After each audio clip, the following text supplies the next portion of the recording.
Llevamos 25 años cuidando de tus recuerdos. Todo Colección, donde viven los recuerdos. Reunir, restaurar, conservar, rescatar del olvido, preservar la gran historia y las costumbres más cotidianas.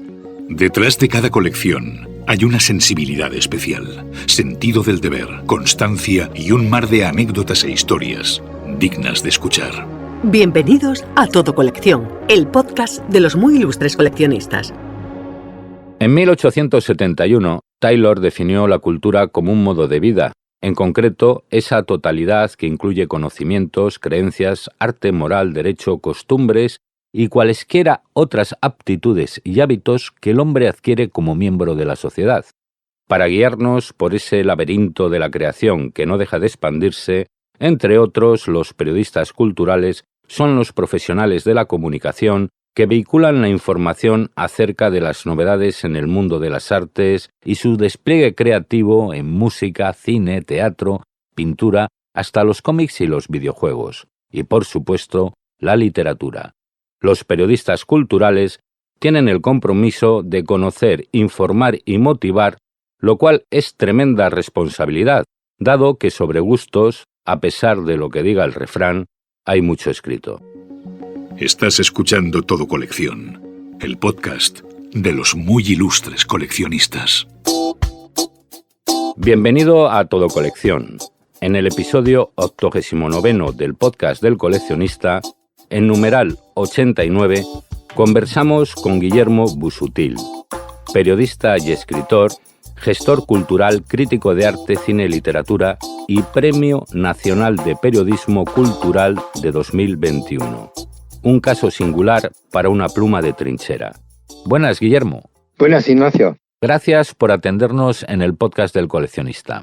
Gracias a vosotros por llamarme. Entre el fútbol y las novelas del oeste, tu infancia en Granada, juegos y despertares. Pues sí, mi infancia es una mezcolanza de esas grandes educaciones, ¿no? La educación de la calle, el fútbol, las canicas, el juego de la lima, el escondite, el fabricar bombas de mano con petardos en los charcos y hilo de tracción de pesca transparente para explotar de barro a la gente viandante y bien pensante, pobrecitas víctimas de aquella infancia de calle. El fútbol, no podía faltar el fútbol en las calles de barro, ¿no? Con aquellas carteras de cuero que hacían de porterías, y tampoco podía faltar, Ignacio, el cine, que es esa otra educación sentimental y de los sueños de aquella educación, de aquella infancia salvaje, ¿no? A la que a mí me gusta denominar que era una infancia sin asfaltar. ¿Conservas algún juguete o novela o programa de mano de aquellos días? Conservo muchas cosas. Soy una persona muy fetichista con la identidad y la memoria de la que uno viene, entonces tengo algún que otro juguete, tengo un tren de latón con el que hacía mis delicias de sueño de viajero, al cual muchas veces les perseguían los indios para robar el botín y a las damas que iban dentro. Conservo las novelas del oeste, conservo 3 ejemplares de las novelas del oeste de la colección La Hermandad del Revólver, que yo escribía bajo el seudónimo de Tigernine, que escribí entre los 7 y los 10 años, y las vendía en el patio del colegio a la hora del recreo por 15 pesetas, ejemplar único que mis compañeros compraban a escote. Conservo libretas de la preadolescencia, de los 12, 14 años, aquellas libretas apaisadas con el lomo de tela donde yo emborronaba mis primeros poemas, mis primeras anotaciones de Moleskine sin saber lo que era una Moleskine. Conservo muchas cosas de la infancia, fetiches, juguetes. Conservo también piezas de mis rompecabezas de madera,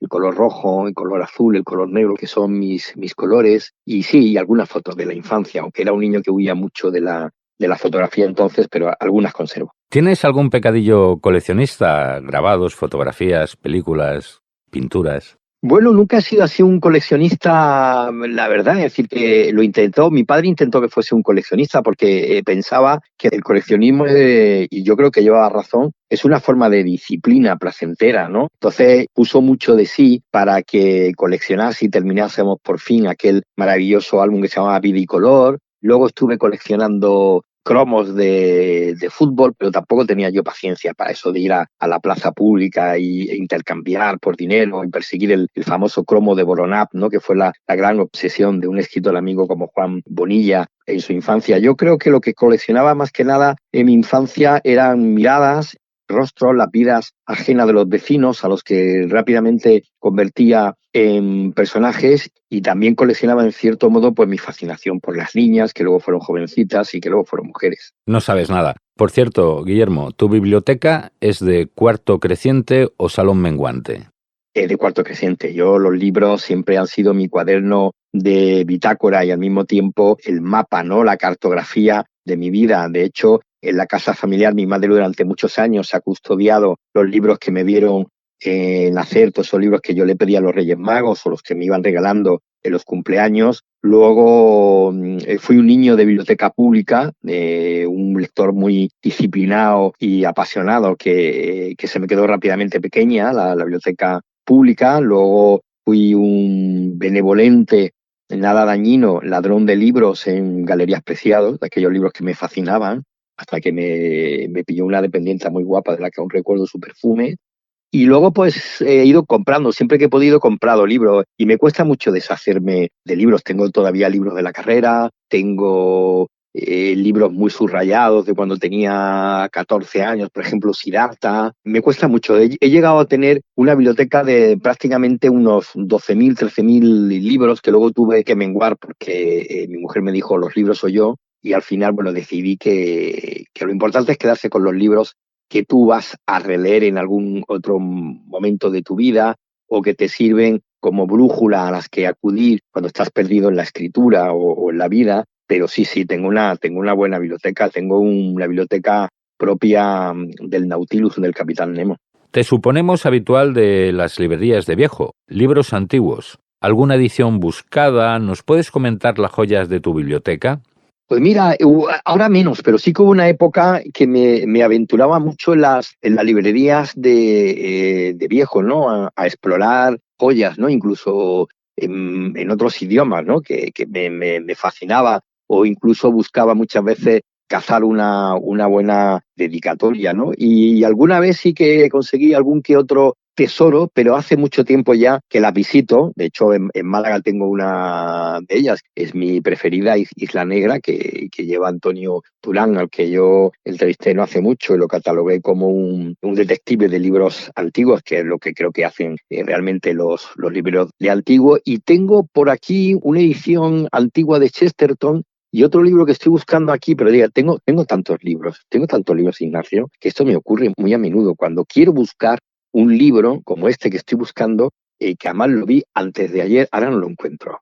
Y mañana seguramente cuando busque otro, encontraré este libro que ahora mismo no encuentro. Pero ha sido la última joya que adquirí pues en el mes de noviembre, que de hecho se la compré a Antonio Durán en Isla Negra. Sí, que además también está presente en Todo Colección, con unos manuscritos, unos documentos históricos impresionantes. Creo que tiene hasta de los Reyes Católicos, una pasada.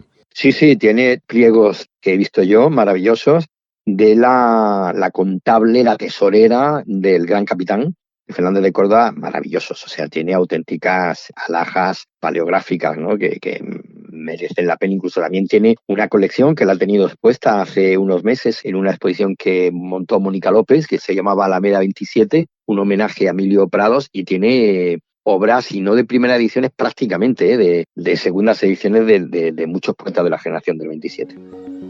Si eres coleccionista, caerás en nuestras redes. Sigue la actualidad y los lotes más curiosos en los perfiles de Todo Colección en Facebook, Twitter, Pinterest, Instagram y canal YouTube de Todo Colección.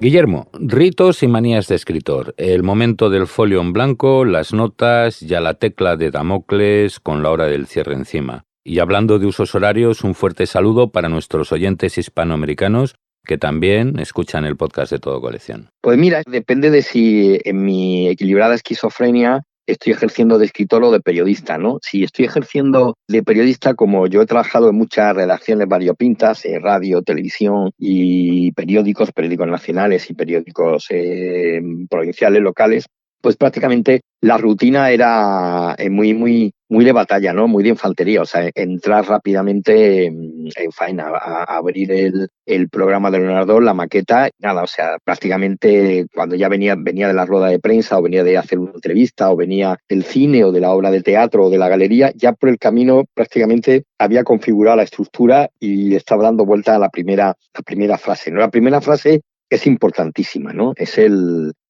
toque de seducción en el que un escritor o un periodista se faja.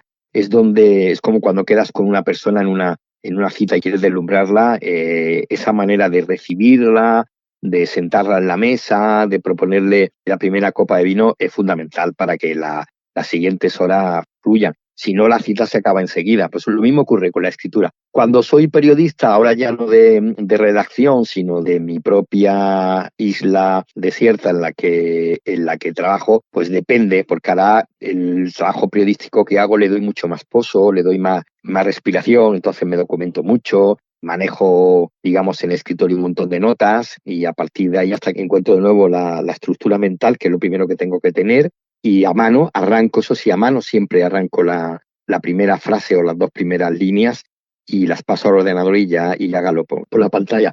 Si soy escritor, pues ahí sí que tengo más manías quizás. Cuando voy a escribir, estoy en un proceso creativo con un libro, pues necesito tener primero limpio mucho el escritorio, lo necesito tener muy despejado, que siempre, por lo general, no lo tengo nada despejado, lo tengo lleno de cuadernos de notas, moleskines, posis, folios con cosas que he ido apuntando sueltas, pero cuando voy a escribir literatura necesito ordenar mentalmente el espacio físico, que es la metáfora de mi espacio mental. Luego en el proceso de escritura, conforme voy avanzando, de nuevo el escritorio se va poblando de sombras, de criaturas, de duendes, que pierden las notas o de repente una nota perdida vuelve a aparecer, pero sí, también me gusta tener como periodista y como escritor música de fondo, ¿no? O jazz, o un poco de pop, algo de clásica que me ayude a escribir. Y en momentos determinados en los que tengo que darle vueltas, tengo que corregir,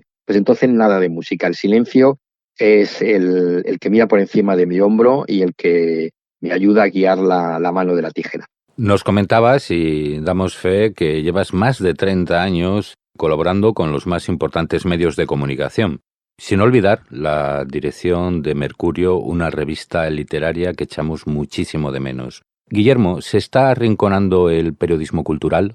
Sí, hace mucho tiempo que el periodismo cultural, aunque se sigue haciendo buen periodismo cultural, pero está quedando de una manera residual, ¿no? Casi de resistencia, de trinchera, de especie en peligro de extinción. Somos como los últimos de Filipinas, ¿no? Ahora la cultura interesa muchísimo menos. La conciencia de la prosa y de la mirada es algo que ha entrado, digamos, en desuso. Ahora hay mucha prisa por aparentar que se sabe de lectura, de libros, de teatro, de arte, de cultura en general o de la propia escritura creativa, ¿no? Y las redes sociales favorecen mucho esa impostura del instante, ¿no? De la velocidad, de la máscara, ¿no? Yo algo que no soporto, ¿no? Yo creo que el periodismo cultural en realidad lo que hace es buscar o mostrarle al lector o al oyente o al espectador el fondo que hay detrás de la novedad de un libro, detrás de la novedad de una canción o de una película. Uno tiene que adentrarse en la parte abisal de lo creativo y tiene que contar lo que hay detrás, ¿no? Hay que contarle el envés. Eso es lo que hace el periodista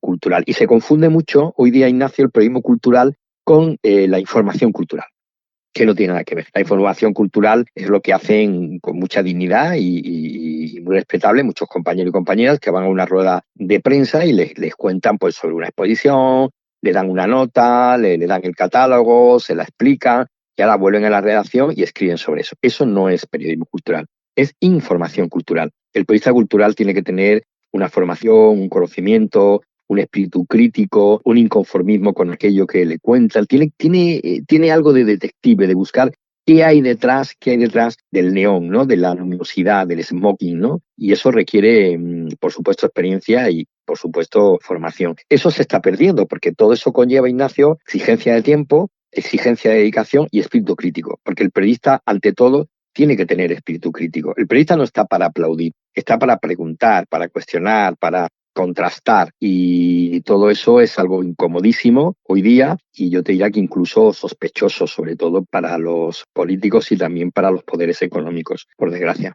Por desgracia, para el oyente, para los lectores, para el ciudadano de a pie, que cada vez está más confundido y más engañado y más manipulado, claro.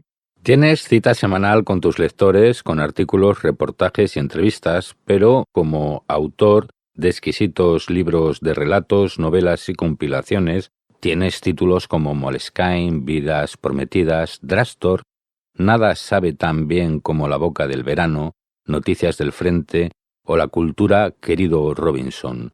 Son obras que, además de estar disponibles en toda colección, ¿te consideras un autor de culto porque tu prosa es pura orfebrería? Bueno, en cierto modo, sí. O sea, uno no escribe para ser escritor de masas o escritor de culto. Uno escribe porque es lo mejor que sabe hacer. Uno escribe para contar. Uno no escribe tampoco para que lo quieran, ¿no? Como decía García Márquez. Uno escribe porque es su manera de entender el mundo y de entenderse él mismo con el mundo y de entenderse a sí mismo. Uno escribe casi en defensa propia contra todo aquello que le agrede o que le produce extrañamiento, pero no escribe para ser bestseller. Hombre, hoy día sí, hay gente que va a los talleres de escritura o que llega a las editoriales buscando ser eso, ¿no? El bestseller. Pero eso no es escribir, eso es buscar el dinero a través de la escritura. En ese sentido, yo siempre he sido un escritor, al igual que un periodista, muy comprometido con el estilo. Yo creo que el estilo es la identidad del escritor o del periodista, ¿no? Para mí el lenguaje es un personaje más, no es solamente una herramienta. Yo creo que el lenguaje tiene que ser una heterodoxia, no una ortodoxia, y debe ser un mecanismo de seducción, de interrogamiento, ¿no? De la realidad y de la imaginación. Entonces, eso hace el lenguaje, pues pase por el yunque, pase por el taller de relojería, pasé por el, como tú has dicho bien, por el taller de orfebrería, y al adjetivo pues le engarce un sustantivo que sea salvaje, o le engarzo un diamante en bruto, o le pongo un rubí para que la palabra tenga color, o la apago tiznándola con una perífrasis. Entonces, todo ese trabajo de darle plasticidad y de darle carnalidad al lenguaje, es verdad que es más difícil de llegar al lector, pero no porque sea de culto y al lector le cueste más, simplemente es porque al lector medio la educación, el sistema educativo español lo ha ido empobreciendo, pues a través de los planes de estudio donde la cultura y la literatura se han ido esquinando cada vez más, se ha ido rebajando la exigencia de escribir bien, de ir más allá del sujeto, verbo, predicado y complemento del nombre. Se ha obviado que la gente sepa leer en voz alta, que es una manera de escucharse a sí mismo y de entender la musicalidad del lenguaje. Hoy día la mayoría de la gente, y no digamos los políticos, cuando hablan, resbalan y tropiezan casi todos con su propio eco, ¿no? Del barro de la voz, ¿no? O del más engrasamiento de la palabra. La palabra, como dijo Cortázar, son pájaros, y eso requiere, pues eso, cultivar la palabra, cultivar la lectura. Si todo eso se pierde, el lector empobrece su capacidad de comprensión, y al final el lector de bestseller termina leyendo bestseller pues al mismo tiempo que está leyendo el Marca o el As, que está muy bien para seguir un partido de fútbol, pero eso no es literatura, ¿no? Eso no es literatura, es otra historia. Y en todo caso, si te das cuenta, a nivel europeo, yo creo que incluso también norteamericano, ¿no? El género de la poesía, al igual que el género del cuento, son géneros minoritarios porque requieren lectores comprometidos, requieren lectores con paladar. Pero es que, Ignacio, ocurre lo mismo con el buen vino o con la buena comida, ¿no? A mejor paladar, mayor exigencia. A mayor elaboración o mayor síntesis, en la sencillez, mejor el sabor. Lo de la dieta del aceite con sal y pan blanco, pues y un poquito de fué, pues no basta para hacer un buen comensal, ¿no? Pues con la escritura o la literatura ocurre igual. Periodista, columnista, ensayista, novelista, muchosista que riman con funambulista. Sí, la verdad es que sí. Yo además, tú lo sabes bien, más de una vez me he declarado así. Soy un funambulista de este oficio de vivir, que es el del periodismo y el del escritor. Y soy un funambulista porque tengo convicción en mí mismo y a lo largo de mi trayectoria, que ya es larga, que ya son 40 años, Pues mira, pues yo nunca he pertenecido, ni he querido, ni he buscado, ni tampoco he desdeñado pertenecer a grupos, tampoco y mucho menos, ¿no? A pandillas, nunca me han gustado las pandillas, ni siquiera desde de niño. Tampoco he adulado o he endiosado a nadie para que me beneficien a cambio. No soy de frotar espaldas plateadas. Entonces todo eso conlleva o hace que sea mucho más palpable, más honda, más densa y más frágil a la vez la soledad del escritor, ¿no? Y la independencia del periodista. Entonces esa soledad del escritor y esa independencia del periodista, con esto que te acabo de decir, hace o me convierte en un funambulista, ¿no? Del lenguaje, de la cultura, pero también de mi actitud ante la vida. Una persona independiente, con convicción en mí mismo, que intento ser lo más honesto y ético posible, rebelde por naturaleza, pero muy apasionado, pero efectivamente, al fin y al cabo, un funambulista que intento a diario cruzar el abismo y no caerme. Voy y vuelvo, y por el camino, como decía Kiko Veneno, me entretengo. También tenemos la percepción de que eres una especie de Capitán Nemo. Desde la ventana del Nautilus contemplas a ojo de buey una existencia no tan mansa. Viene al caso de, antes lo has tocado, los formatos, nuevos formatos y enredaderas sociales. ¿Hacia dónde vamos? ¿Eres optimista con este panorama? Hombre, no soy muy optimista. Lo que pasa es que yo no soy pesimista. Yo creo que mientras haya gente honesta y ética, gente capaz de luchar, pequeños David dispuestos a ser David sin miedo a que la mayoría de las veces a Goliat no se le derrota, aunque hay ocasiones en las que la convicción lo logra, lo consigue, pues habrá un poquito de esperanza. Mientras haya un niño o una niña que sea capaz de mirar el mar y ver en las nubes un barco, o ser capaz de decir más allá de esta realidad que me circunda puede haber un mundo al que yo quiero conquistar, pues hay esperanza. Pero es verdad que se está perdiendo el espíritu de rebeldía, se está perdiendo el espíritu cívico, el concepto de ciudadanía. El ciudadano no existe en Europa, está cada vez más desarmado, más cautivo de la economía, de la política, del individualismo, de los miedos a perder el trabajo de precario generalmente, pero hay mucho miedo. La gente tiene, digamos, incluso una cultura media, pues cada día es más rehén de las fake news, de las noticias que se mueven de manera interesada en los WhatsApp. Los políticos cada vez son más sectarios, en lugar de ser cada vez más cosmopolitas de la política, que es lo que debe ser un político. Los políticos deben de buscar entendimientos, diálogos y pactos para que el país crezca, o la ciudad o el Estado, y no enrocarse como Macbeth de poca monta en su propia ínfula de poder, aunque algún que otro política buena hay, no todo es malo. Los tiempos, Ignacio, no son tiempos para sonreír, ¿no? No son tiempos para sembrar pensando en recoger la cosecha. Son tiempos de batalla y son tiempos de creer en que hay que ganar batallas aunque no se gane la guerra, pero ganar batallas ya es importante, ¿no? Y por supuesto hay que mirar siempre hacia adelante, porque el sol y la luna siempre salen. Otra cosa es que salgan entre nubes, pero siempre salen. Y el ser humano siempre ha salido hacia adelante. Pero tenemos que volver un poco en esta época del desconcierto a recuperar los valores humanistas. Esa es la clave, la piedra filosofal o la piedra roseta de la supervivencia del ser humano y de una sociedad libre y progresista. Es el humanismo. Desde luego, la economía y la robótica que viene a la vuelta de la esquina, eso no nos va a conducir a ningún sitio. En todo caso, nos va a convertir en rehenes de ese capitalismo cada vez más salvaje y al cual es cada día más difícil ponerle cara, ¿no? Porque cada vez es más complejo saber quién es el que maneja la maquinaria del poder y la megafonía de la política. ¿Ya disfrutas de Todo Colección en la palma de la mano? Descarga la aplicación de Todo Colección en tu móvil. Compra, vende, negocia, puja. Consulta en tiempo real Todo Colección, donde viven tus recuerdos. Guillermo, acerca de la cultura gratis, la creación tiene un precio. Sí, por supuesto, la creación tiene un precio, lo mismo que lo tiene el que venga el fontanero a casa o el médico te cure. Esa historia que hay de la democratización de la cultura está muy bien, yo la he defendido y la he apoyado, pero hay que pensar también que detrás de esa democratización de la cultura hay gente que echa horas, que se empeña en que el producto sea bueno, que trabaja de una manera vocacional, pero como forma de vida y que su dignidad debe ser absoluta y totalmente pagada. O sea, otra cosa es que se te pague mejor o peor o regular en función de las crisis económicas o en función del pacto que cada cual establezca con la institución, la empresa con la que trabaja. Pero el escritor no puede escribir gratis, el pintor no puede pintar gratis, la música no puede ser gratuita. La entrada a un museo tiene que cobrar algo porque un museo cuesta mucho dinero de mantenerse, de que los cuadros estén en perfecto estado, la conservación, la temperatura.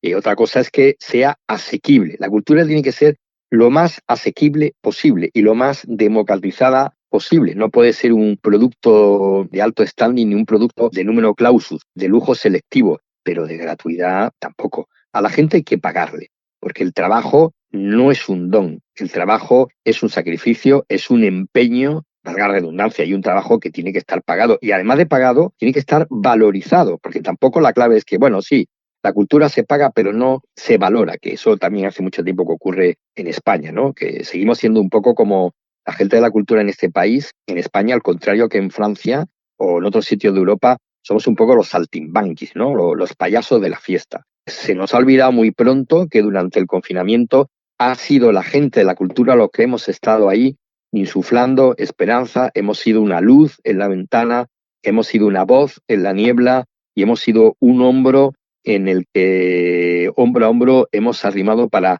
tirar de la soga del desasosiego, de la incertidumbre, de la soledad, del miedo, del apagón que supuso el confinamiento. Salimos adelante en gran parte, o no voy a decir a partes iguales, pero en gran parte gracias al increíble trabajo de los sanitarios, a los cuales se le ha pagado mal, pero se le ha pagado y debería de pagársele y valorarse mucho más, y también al trabajo de la cultura, a la cual no se le ha pagado, y ahora la política cree que haciendo subvenciones de migajas ya hemos pagado a la cultura. A ver si ya, por favor, los políticos entienden que al frente de la cultura o de la gestión de la cultura debe haber gente de la cultura.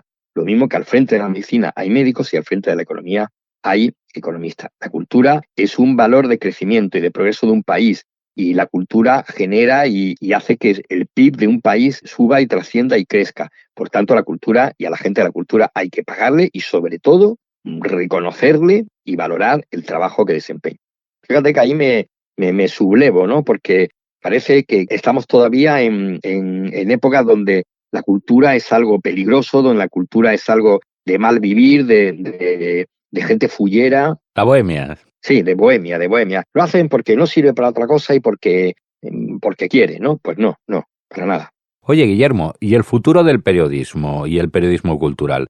¿Cómo lo ves desde tu trinchera? Bueno, el futuro del periodismo, es hacer buen periodismo. El futuro del periodismo es recuperar, Ignacio, pues lo que el periodismo ha perdido. Capacidad de contar, rigor en la manera de hacerlo, volver de nuevo a tirar de experiencia. O sea, es muy doloroso lo que acaba de hacer el grupo Prisa, ¿no? Con El País. Ha prejubilado al 40% de trabajadores que tenían 58 años. Pero es que 58 años en periodismo es el periodismo. Periodismo es experiencia. También el periodismo es juventud y atrevimiento, pero desde luego el periodismo es memoria, es experiencia, es espíritu crítico, es conocimiento, es memoria de lo que aconteció y que nos permite que no nos vendan la piel del oso por piel de gato o la piel de gato por piel de oso, que no nos mientan, que no nos manipulen. Entonces el periodismo tiene que recuperar de nuevo, pues eso, ¿no? El rigor de los hechos, la independencia, no puede estar tan politizado como está, ni puede estar tan mileurista y complaciente como está. El periodismo tiene que ser hondo. Si uno lee un columnista, uno tiene que estar a favor del columnista, en contra del columnista. Tiene que preguntarse. Yo leo muchas columnas a nivel nacional y digo, sí, vale, bien. ¿Y qué me ha contado? ¿Y cuál es su posición? ¿Y dónde está el periodista? ¿Y qué es lo que quiere decir? ¿Y qué es lo que pregunta? Hay una especie de surfismo en el mundo del periodismo tremendo. Yo soy de los que siempre he defendido que el periodismo tiene que ser un equilibrio perfecto entre gente joven, gente rebelde, gente con ganas, con empuje, con atrevimiento, con audacia, pero también tiene que ser un oficio como ha sido toda la vida, con sabiduría y con conocimiento. Y cuando volvamos a recuperar la capacidad de contar, de preguntar, desde el rigor, la independencia y el talento, el periodismo volverá a desempeñar la función que tiene que desempeñar socialmente, que es la de cuestionar a los poderes públicos y alumbrar zonas oscuras, preguntar qué es lo que hay detrás, orientar a la ciudadanía y no quedarse en una mera comparsa complaciente y entretener y jijiji jaja y en hacerle de nuevo la pelota a cambio de dinero y de prebendas a los poderosos. Yo creo en eso. Y el periodismo cultural, pues igual, debe hacer lo mismo. El periodismo cultural debe mantener su independencia y debe basarse en el conocimiento y en el trabajo. El periodismo cultural no puede basarse en me leo la contraportada de un libro y la solapa, o hago una lectura americana y ya soy crítico de arte, o sea, crítico de libros, o me leo 4 libros y cojo el lenguaje, el marketing del lenguaje cultural y ya soy un experto en arte o en series de televisión. Yo creo que el periodismo cultural es algo muy serio, que requiere lectura, conocimiento, formación y, en cierto modo, capacidad y casi pues eso, ¿no? De atreverse con el lenguaje y de atreverse con la opinión.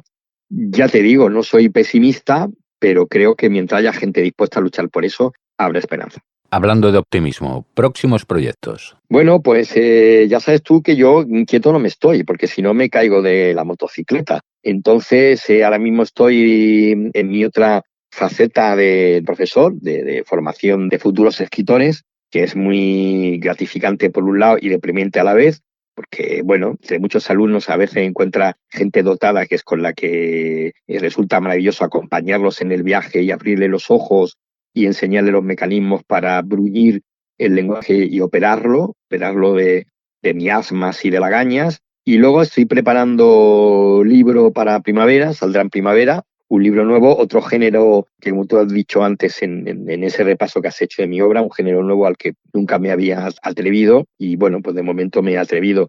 Tengo también borradores de un trabajo de ficción que si la salud me lo permite, los bolos también, la gestión cultural me da un poquito de tranquilidad y las clases también, pues intentaré también sacar adelante. Ya sabes tú que yo intento estar siempre en 4 o 5 negociados, 4 o 5 batallas adelante. Múltiples. Yo nunca he sido un gran jugador de ajedrez, pero me fascinaba eso de las partidas múltiples, ¿no? Pues igual, con el trabajo de periodismo y literatura lo suelo hacer, o al menos lo intento. ¿Cuánto vale? Sigue la cotización de tus tesoros con Orientaprecios, la mayor base de datos para aproximarte a la tasación de lo que compras, vendes o subastas. Orientaprecios de Todo Colección, solo para usuarios registrados. Llega el momento del minuto de oro, le decimos aquí, que es el consejo para los coleccionistas. Unas lecturas, por ejemplo. Que le recomiende lecturas que tenga. Bueno, pues por ejemplo, mira, el otro día estuve hablando precisamente de hacer una relectura del Cuarteto de Alejandría, que yo creo que es un cuarteto literario fantástico, ese juego de prisma, de caleidoscopio, ¿no? De lo que yo conté no es lo que sucedió, te lo voy a contar yo de otra manera. Creo que es interesante recuperar ese libro que ya casi nadie prácticamente ha leído, la fascinante trilogía de Justin, Baltasar, Montolive y Clea, que me parece fantástico. Otro autor al que yo volvería es Alberto Moravia, que en estos tiempos de ambigüedades morales pues estaría bien echarle de nuevo un ojo interesante, porque siempre el tema de la moral es importante. Volvería a otro autor que mucha gente lo nombra, pero poca gente lo ha leído en realidad y que considero que es primordial en esta época, ¿no? Que es Albert Camus. Creo que es uno de los grandes autores a recuperar siempre y casi para mí es un autor de cabecera. Recuperaría también una lectura juvenil para la gente joven que está leyendo y que, bueno, no encuentra a lo mejor en el mundo de la literatura juvenil reglada algo que le fascine y que le maraville. Pues yo recuperaría las novelas del oeste de Zane Grey, que me parece uno de los grandes novelistas, me parece estupendo. O incluso hace pocos años, ¿no? Que fue el centenario de Hermann Hesse, pues no estaría además en este mundo capitalizado y donde todo es el instante del clic y el selfie y el narcisismo, leerse el Siddhartha o el lobo estepario de Hesse, ¿no? Creo que sería como un golpetazo a la conciencia posmoderna y líquida que vivimos, ¿no? Yo creo que son lecturas interesantes a las que volver. Cualquier lectura del pasado de la infancia, del lector, de aquellos que nos escuchen, la memoria siempre guarda muchas luces. Por eso hay que volver también a los clásicos. Montaigne, por ejemplo, que es uno de mis filósofos de cabecera, ¿no? Al que yo recurro de vez en cuando me siento un poco dubitativo ante algo. Lo bueno de Todo Colección es eso, es que te permite volver sobre tus huellas, reencontrarte con aquel joven lector o lectora que fuiste y degustarlo de otra manera que por lo general es más enriquecedora. Muchísimas gracias, Guillermo. Son muy buenos consejos. Guillermo Busuttil, ha sido un lujo contar contigo en el podcast de Todo Colección. Muchas gracias, Ignacio. Un placer para mí haber compartido este tiempo con vosotros. Estás escuchando Todo Colección, el podcast de los muy ilustres coleccionistas. Y no te vayas todavía, no te vayas por favor, que ahora llega Rosalía Romero, con noticias muy librescas. Libros, sellos, monedas, cromos, juguetes, antigüedades, arte. ¿Y tú qué coleccionas? Los libros antiguos son auténticos tesoros culturales que nos teletransportan y nos permiten descubrir realidades y épocas pasadas. En algunos casos estos libros son todo un enigma que aún hoy está por descifrar. Es el caso del misterioso manuscrito Voynich. Conservado en la Universidad de Yale en Estados Unidos, fue descubierto en 1912 entre más de 12 millones de volúmenes. Ni los criptógrafos más afamados ni los ordenadores más potentes del mundo han podido descodificarlo. Contiene una gran variedad de ilustraciones y dibujos en miniatura de desnudos femeninos, plantas raras e inexistentes, símbolos astrológicos o criaturas con forma de medusas. Imágenes casi mitológicas totalmente desconocidas, tanto como su autor o la lengua en la que está escrito. Ni un jeroglífico egipcio. Según un artículo publicado hace escasos días en La Vanguardia, al parecer su último propietario fue un polaco nacido en 1865 que tras huir de Lituania por ideología política se convierte en un reconocido y próspero librero en busca de rarezas literarias. En 1912 descubre y compra este manuscrito en la biblioteca de un colegio jesuita de la Toscana italiana. Un total de 116 folios, más de 200 ya que se pueden desplegar, sobre botánica y farmacología, escritos sobre piel de cordero por ambos lados y con distinta letra, lo cual hace pensar a los expertos en dos autores distintos. Una fuente de saber y conocimiento del que poco o nada se sabe. El libro más misterioso de todos los tiempos que ha sido y es objeto de investigación, con 2 ediciones facsímil que puedes curiosear en Todo Colección y cuyo precio de venta ronda los 7.000 euros. Pues hasta aquí el episodio de hoy. Dale al me gusta o déjanos un comentario y suscríbete al podcast del coleccionista. Ya sabes, es fácil, gratis, libre de impuestos y lo más importante, te entretiene. Si quieres sumarte a esta aventura divulgadora, envíanos un email a comunicación@todocoleccion.net. Así conoceremos a más protagonistas que, como tú, mantienen viva la cultura del coleccionismo. Insisto en que te sigas cuidando. Con los tiempos que corren, para tus compras y ventas, te animo a usar el servicio de envíos de Todo Colección y Pago TC. Así todo es más fácil, económico y sencillo. Aquí, a pie de micro, te habla Ignacio del Valle. Nos vemos, nos escuchamos en el próximo episodio de Todo Colección, donde viven los recuerdos más cultivados. Fin de la cita. Hasta el próximo episodio de Todo Colección, el podcast de los muy ilustres coleccionistas.